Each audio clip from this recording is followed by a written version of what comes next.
In this video, I'm going to show you how you can add heart stickers on your videos in Filmora. So if you want to spice up your videos, you can go ahead and do so by adding stickers, and most commonly used sticker is heart stickers. If you find this video helpful, I'll kindly request that you support me by liking the video and also by subscribing to my channel.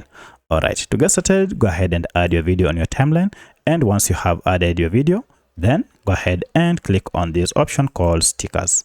Now under stickers, you'll see we have quite a number of stickers that are available for you here. If you go through the list, find and see if you can find the heart sticker, and you can see we have one here. However, if you can't see the perfect sticker that you want, you can go through this list and look for a heart sticker. You can go ahead and click on love here, and you should be able to find various heart stickers that are available for you.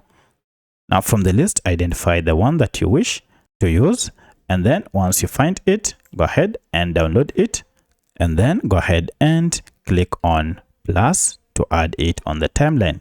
Now at this point, go ahead and move it where you want to be, or you can go ahead and add it. If you want to add it throughout the video, you can add it on your video just like that, and it will be done.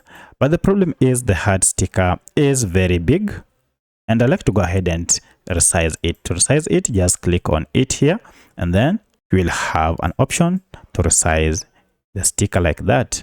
You can go ahead and add as many as you want. If you want to add another one, you can add it by just clicking on it, and then it will be added on your track. And you can also resize it the same way by just resizing it and clicking on it. And here we go. And as you can see, we have two beautiful animated heart stickers. So that's how you can add heart stickers on your videos in Filmora. If this video is helpful to you, kindly let me know in the comment section. Otherwise, thanks for watching, and let's meet in the next video.